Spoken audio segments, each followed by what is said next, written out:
VikingsOTA.com. 17 games. How many yards? I want to make the playoffs. I think that's my goal. I never really set a goal like ever since I got to Minnesota. It was always go out there. My main goal was just go out there and beat Dalvin Cook. And I think everything gonna take care of itself. I never really set a goal for X number of yards and just what I wanted to do. I always said work hard, and when the season come around, just be who I am and let it go. And that's what I do. That's a very, to his credit, Dalvin Cook there, talking after day 3 of OTAs. Very diplomatic answer.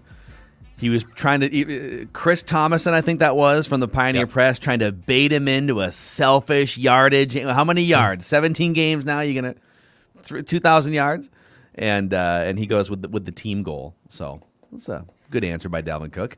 This is Purple Daily, presented by TCL. Enjoy more of what you love with TCL. Mackie Judd, executive producer, Declan Goff. You're going to hear more clips from Klint Kubiak, Anthony Barr with some interesting things. We'll do a little recap of day 3 of OTAs. But Judd, go. You fire away first before we get into the actual thing. The Dalvin Cook thing. Now, in Chris's defense and in all of our defense, remember the OTA yardage question became a staple in the Adrian Peterson era because he would always give you a ridiculous amount of yards, which would, certainly be then featured in headlines on ESPN.com, right? I'm going to rush for 2,500 yards. Yes, he literally said when you're 2,500 yards. Like, so I'm going to defend Chris here by saying it is a attempted clickbait question, but we are conditioned to ask the running back on the Vikings how many yards, because Peterson would give us these outrageous answers, which in May makes for really good copy. Peterson was great because, at the time, I think he would throw out 2,500 yards, even before he ran for 2,000 yards in the season, right? Yeah. And I always wanted to say, why don't we? What's the next milestone? Let's get to 2,100. What's the NFL record? I think it's like 2,100 or something, 2,080 or whatever it is. How about 2,200? Can we let's set a new milestone? He's like, no 3,000. 3,000, yeah. 3,000 yards. Single season record for rushing. I'm gonna beat Emmitt Smith's record this season. Huh? One season at a time. All right. Here's the question. Let's pop Cam Dantzler's tweet up for the Purple Daily YouTube audience here, and we'll read it for the audio, podcast, and radio audience. Cam Dantzler a few days ago tweeted very simply, right before OTAs, special year ahead, ... And then he tagged at Vikings. I like that he tagged at Vikings there just to make sure you knew that he wasn't talking about something, in his personal life or a business that he started. He means a special year ahead for the Vikings. Uh-huh. It seems, too, in just listening to Mike Zimmer talk about the offseason, we're going to hear from Klint Kubiak. There's a very, I would say, quiet confidence and positive vibe coming out of Vikings practice and off-season workouts. The key players on the team, I think the defensive players look around and see, wow, we got Patrick Peterson in here, Dalvin Tomlinson. I mean, there's some. You got Danielle Hunter coming back, so there's a confidence that I think Cam Dantzler is speaking not just on behalf of himself, but on behalf of the vibe inside that locker room right now. What are your thoughts on it? Both you guys. We'll start with Judd. Do you agree with this sentiment from Cam Dantzler that even though Vegas has them as kind of a 500 team and, there's not a lot of national pundits that are looking at the Vikings and saying that's one of the 3 Super Bowl contenders, do you feel like Cam is onto something when he says, no, we think there's a special year ahead? Allow me to reframe what he tweeted in my own words, which has become the rallying cry for Purple Daily and Mackie and Judd, which is, I think, special year ahead in player speak means what we've been saying. No excuses. This is a playoff team. Pieces are in place. There's pressure. Do I think it's a special year as far as a championship? No. Do I think it's a playoff team? Absolutely. It has to be. If it's not, people get fired probably. So if you look at what they've done defensively, assuming that Danielle Hunter comes back and plays, and the changes and additions that they made on the offensive line, the skill position, Kirk now being given a lot of pieces around him to succeed. I would replace. So special year ahead to me is how a player frames it, right? Because like that's not necessarily in his mind putting pressure on his team, but it sort of is. But I would just put the pressure directly on them and say there are no excuses.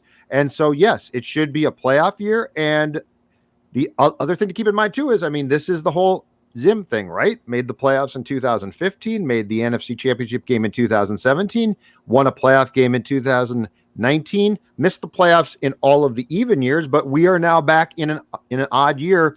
So I think Cam Dantzler is essentially saying what we've been saying for quite a while now, which is a lot of the excuses have been removed. There is no reason why this team shouldn't be extremely competitive. And if the Green Bay Packers continue to have the problems that they have, the pressure should be squarely on the Vikings to win the NFC North. Yeah. I think it can be a special year, yes, if things start falling into place. I think the Vikings are a better team than they were last year for sure, but special year, I don't know. I have to really see it, and I will start sipping that Kool-Aid. If you start 4-0, I'll be all in there.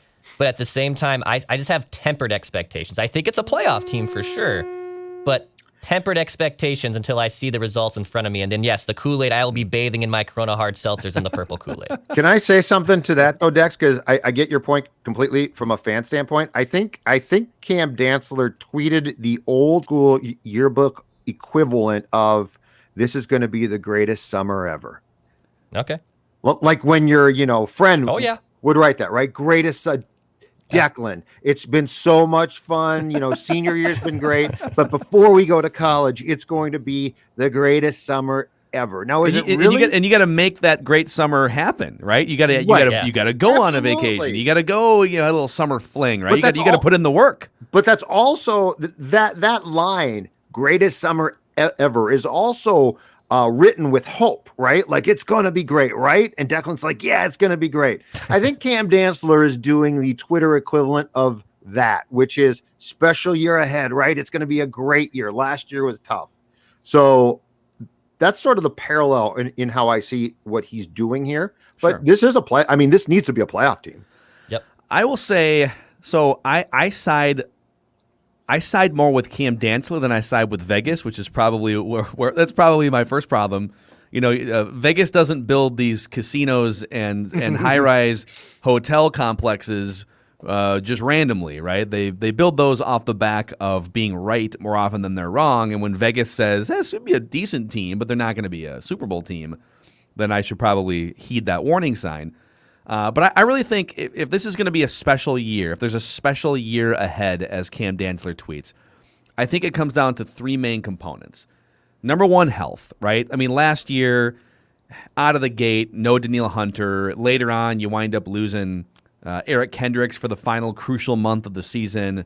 Dalvin Cook's always sort of in the mix to miss a couple games here and there. You had some major injury issues up and down. That Anthony Barr, too. I mean, maybe he hasn't lived up to the hype, but like you take that dude out of your starting lineup and it's a problem for the defense. So if you have 3 or 4 guys banged up defensively again, it's going to be really hard to put together because they don't have a ton of depth right now. Like right now, Jeff Gladney might not play. Who's their 4th cornerback right now that you trust? You really don't, right? So they've got to stay healthy. If the whole thing is healthy for the most part, much like we've seen 2009, they were mostly healthy. NFC Championship game. 2017, mostly healthy. I know they had to go to a backup quarterback, but he was really good that season, right?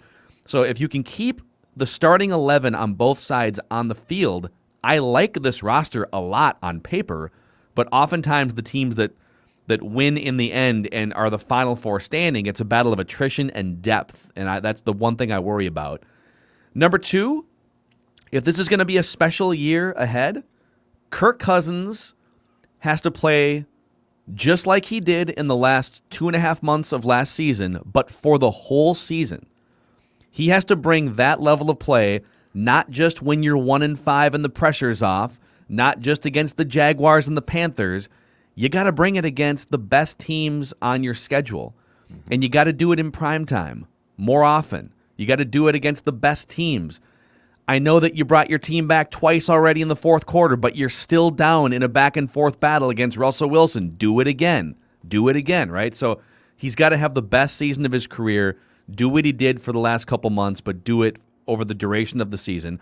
I think part of it is him feeling comfortable behind an offensive line, so there's other components that will lead to him playing at a high level.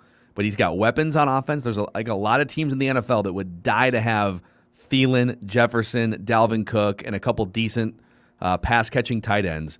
Offensive line should be improved. Seems like they have more depth there as well. So health, Kirk Cousins, and then the third component for this being a special year ahead, the NFC. I think the NFC has a lot of weak spots, teams that were powerhouses the last few years that might be coming back to earth. If the Green Bay Packers trade Aaron Rodgers, which I think they will in the next couple of weeks here, they're taking a step back. I don't know if that's a playoff team with Jordan Love as the quarterback. They take a significant step back. The Saints just lost Drew Brees to retirement. So those are a couple teams that have really been in the mix, like running the NFC the last few years and going to second, third round of the playoffs, right? So, who in the NFC are you going to be able to surpass? And then who is really sitting up there at the top? The Buccaneers are running it back. Old roster, old quarterback.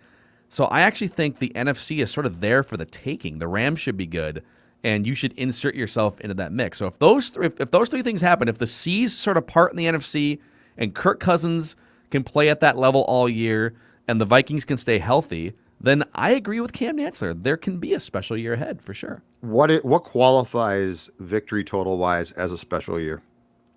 12. 12 plus and postseason noise. NFC Championship game minimum.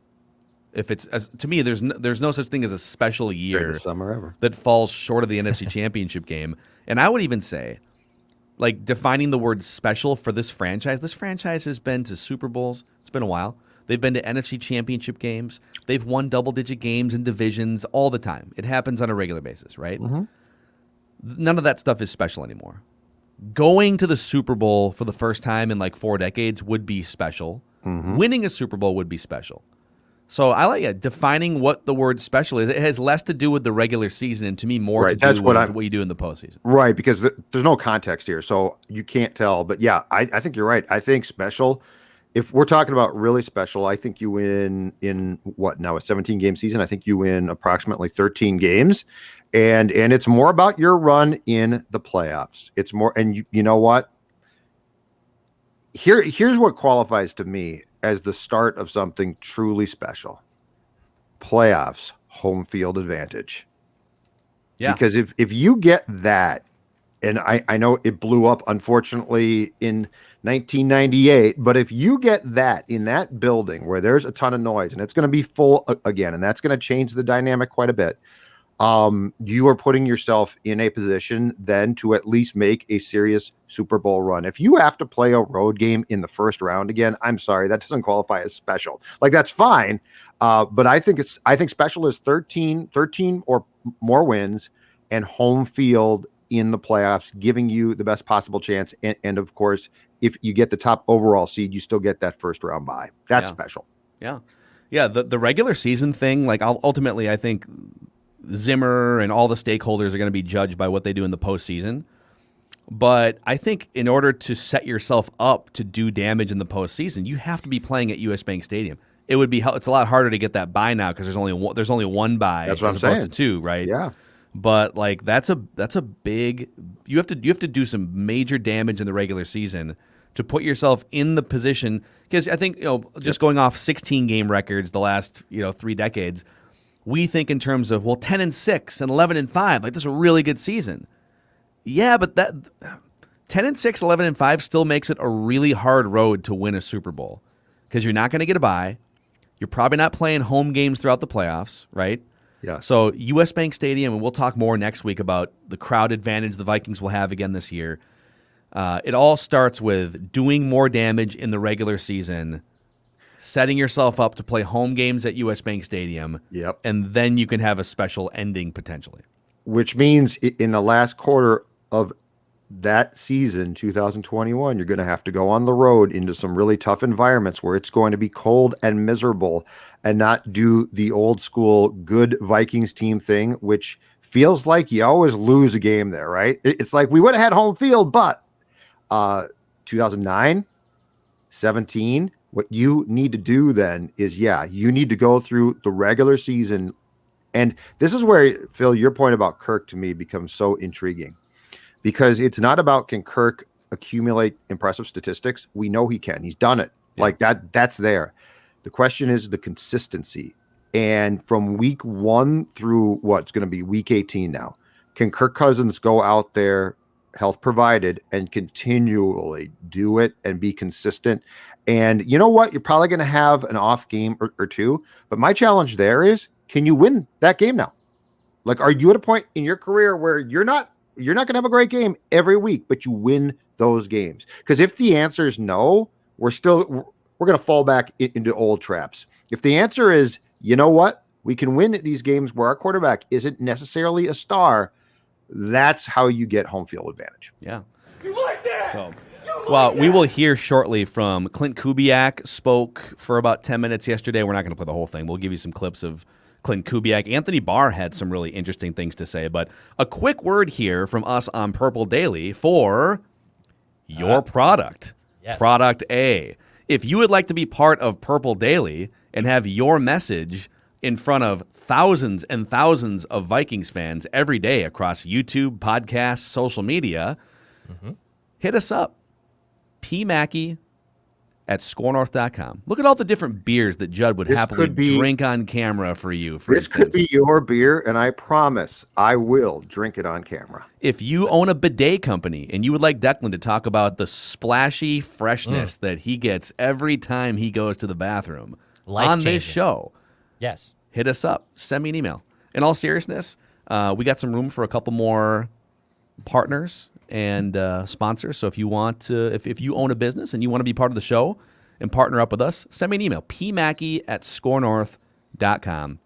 And we'll get you in the mix. See what happens. Do you want young, impressionable Minnesota sports fans to hear your ad? Because if you do, Sports Dad's selling. Sports Dad is here to pitch your product. I'm wearing a complete white shirt. I'm a blank canvas. I'm a blank canvas for you, the sales, whatever you want. I won't go any further, but I'm a blank canvas right here for you. In many ways. And if you want to date with Declan, he's a blank canvas for that too. Yeah, easy. All right, boys. Speaking of blank canvas, all right, Klint Kubiak is the new offensive coordinator for the Vikings. I don't think his canvas is entirely blank.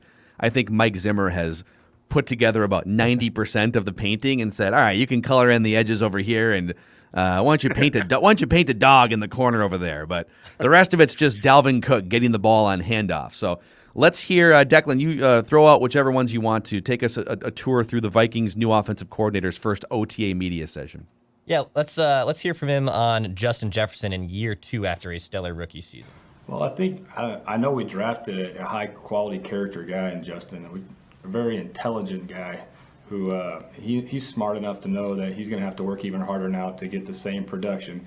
And we're not going to focus on the big picture, just kind of work on the little things, work on getting better one day in practice. And here's 2 routes to get better at today, and then let's stack those days for 10 OTAs, 3 mini camp days, and throughout training camp, and we'll see what the final product is.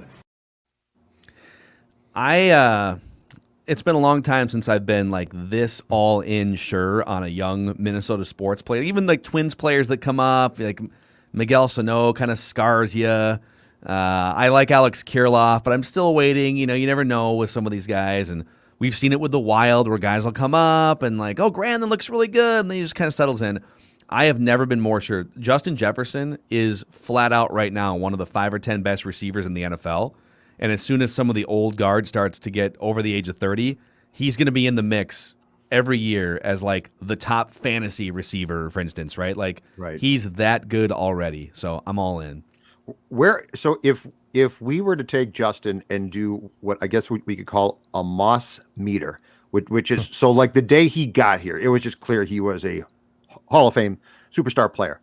1 to 10, where would you put him on that? Because Randy's one of the few guys who stepped in and like there was never I got to see a little bit more. It was like, oh my God, where would you put Jefferson on that ranking for how you felt about Moss? If Moss is 10 and Laquan Treadwell is 1, I think that's our scale, right? I like it. Good. I think Jefferson's an 8.5, and I still think that's probably tempered. I think Phil might even have him at 9 or close to it. I think 8.5. I mean, I agree. Actually, I think you're right. It's like an Randy 8.5. Moss literally changed the game, as I've said on the show for a long time, and he changed the position. And Jusint Jefferson stepped in right away and was a stud. And wide receivers right now are thriving in the NFL. But that being said, what he did also basically in a 14-game season, because he was not utilized in the first two, was damn impressive. I would put it at an 8.5. 8.5. I think that's fair. Yeah. I mean, Moss came into, and you kind of knew watching him in college that if someone took a chance on him, he's just going to be absurd. Jefferson, there were still some questions of, all right, well, how much was it a product of system a little bit? You know, was he a slot guy? Is he an outside guy? There were no questions about Moss. The day he got drafted, you were like, oh, man, this is going to be ridiculous. And then you saw him in camp and preseason, et cetera. With Jefferson, you had to see it, and it didn't really happen until week 3, right? And part of it was there was no preseason games, so there really wasn't any hype. And then they subdued his snap counts the first 2 weeks of the year. So he doesn't get the 10, but once we saw him, it was like, woo, okay, this dude runs different. He runs routes. There's always separation. So, and he's got a little flair to his game with the gritty, little touchdown dance. It gets to be an 8.5 or 9 based on this, though. Does Klint Kubiak 1 and Kirk Cousins 2 begin to utilize him as they probably should? Which means at times you're going to have to make throws.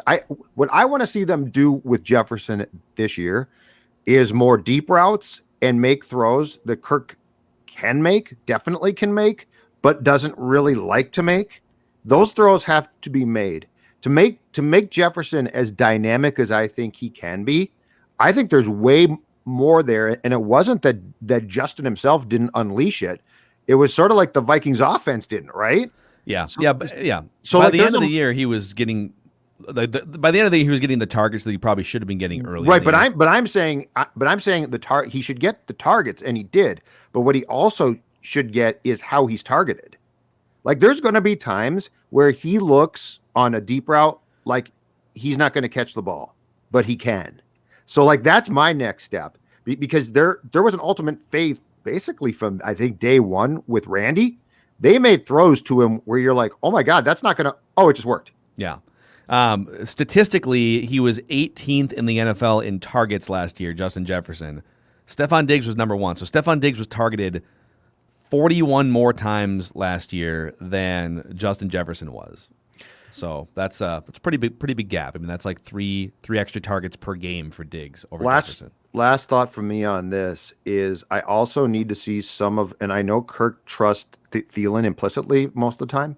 I need to see some of the passes that were thrown situationally to Adam go to Justin now, because there's more there. Like he knows that Thielen can make catches, and he trusts that, so he will make probably lower percentage throws to him at times. I need those to be shifted at least a little bit towards Justin, because I think that Justin can turn them into bigger plays consistently. Yeah, I think the trust factor is there now. It probably wasn't the first half of the season last year, because he's a rookie. All right, let's hear more from Klint Kubiak, Dex. Yeah. Here's Klint on Kellen Mond. Yeah, I will say he's been a quick study. He's here early, leaves late. He really possesses all those quarterback traits that you want mentally, and right now he's on the field. We're throwing a lot at him. We're making it hard for him, and he's responding well. But Rick Spielman, Coach Zimmer, and the scouting staff do an excellent job in the draft, identifying these guys. Are you guys like me in that, like, everything he just said there was cliched, like just straight out of the coordinator media guide, right? But even though all of it was cliched, when I'm hearing him comment on Kellen Mond and he's saying he's a quick study, he's in early and leaves late, automatically I'm like, boom, MVP. Like, in 3 years from now, he's going to be Josh Allen. He's going to be Russell Wilson, all rolled into one. The fact that he's a quick study, he's in early and he's out late means, boom, ironclad, no chance of a bust. And I think they're going to do their best to be as positive as possible, right? Like, he works really hard, he's doing great, but the tightrope that a coaching staff walks with a kid like this is not to apply the pressure. So like if you're like, he looks unbelievable, he looks great, then fans and media are like, okay, let's see it, right? So there's going to be a fine line here of building him up so that he has confidence and that the fans think he's good, but suppressing the expectations. Yeah. Because you don't want them, if Kirk struggles, which Kirk probably will at some point, being like, put in Mond. So it's a dance. It's a weird dance. But I think it's why Browning probably right now, it sounds like he is the second quarterback and Mond is the third guy, because eventually one has to think that Mond is going to be the backup. Okay, including people on this show, including all of Twin Cities radio, TV, and columnists. So all of like mainstream. Who will be the first person in the Minnesota media sphere to call for Kellen Mond to start over Kirk Cousins? Won't be It the might- other it radio might- it might be- station. it might be Declan. It might be me. I think it might be me. I'm Me trying or to think of Judd. someone at the Star Tribune. I'm trying to think think Judd of someone will- at the Star Tribune. Would who Suhan do it. Suhan go there? That's what I was going to say. Because I don't think Chip would. Who's going to do it? If Patrick did, it would be just trolling. Like Yeah. I could see Patrick doing it, but it would be tongue in cheek. Yeah, he's not like trolling. he's not like a hot take guy. Yeah, right? so he's not going to do it seriously. I could see Chip doing it. Chip or Jim over there. Flip a coin. You know who wouldn't shock me? I got one too. It wouldn't shock me, and he knows a lot about the sport. He's very good. If our old friend Matthew Collar did it, Ooh, okay. I could see Matthew Collar do it. If Kirk, because if Kirk starts slow, and Kirk has before, it's going to come up, no question, right? Yeah. I could see Matthew. But he's not going to hot take jump to a conclusion. Like it would No, be very but he would make rooted. it'll It'd be be rooted calculated. in No, but yep. he's very good at hot taking with facts. Yep. Like he does hot take. Yeah.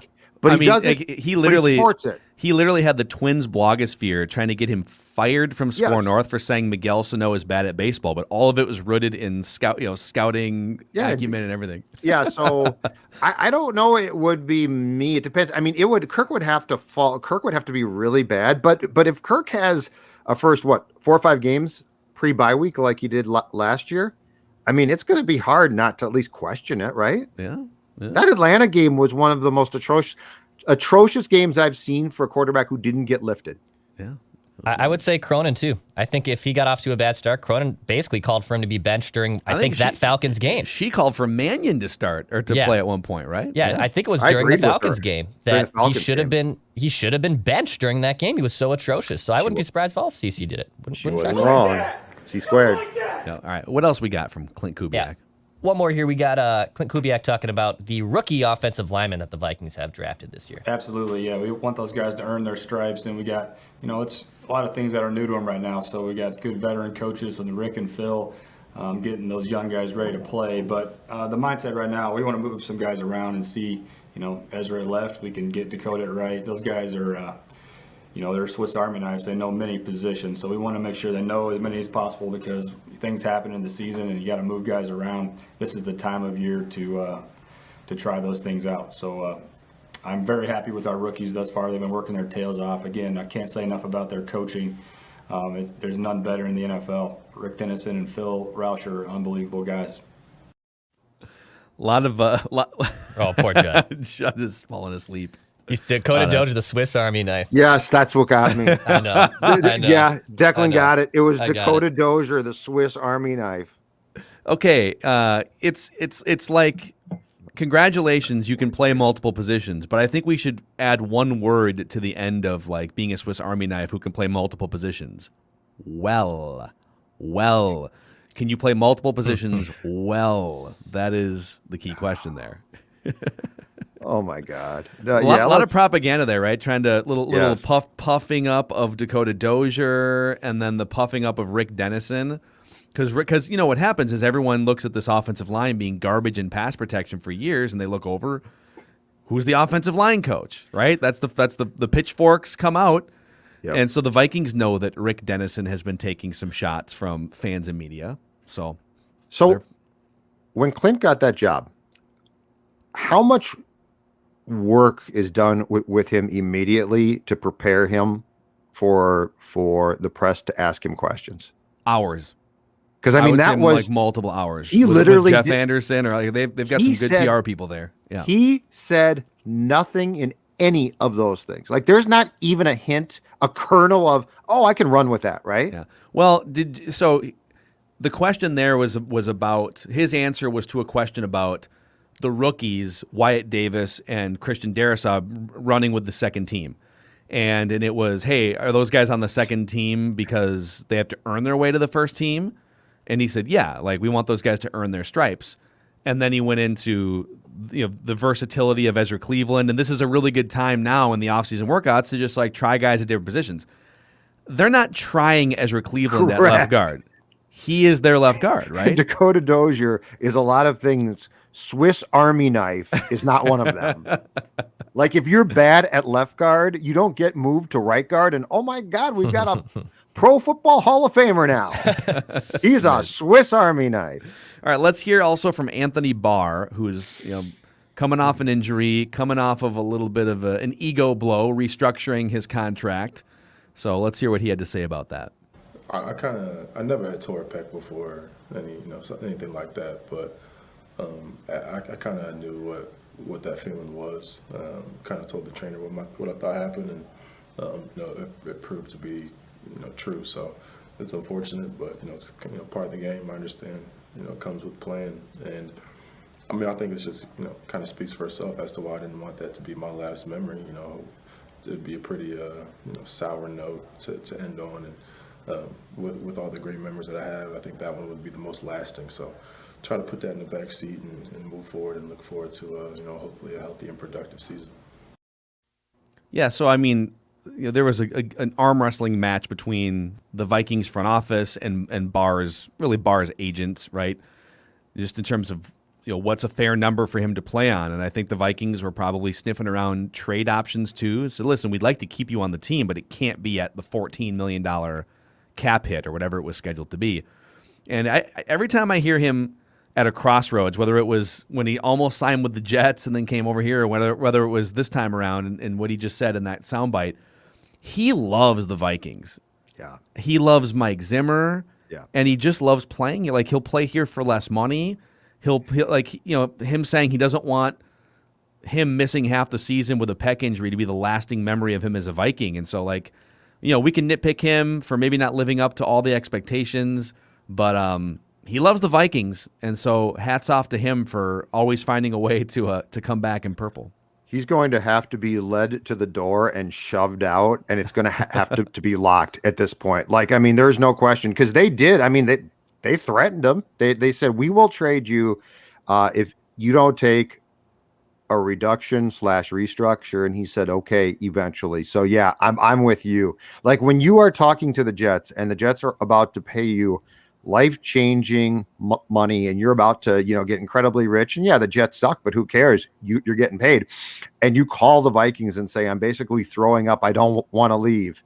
Yeah, until the Vikings say, Anthony Barr, you are officially traded or cut, he will come back here. And you know what?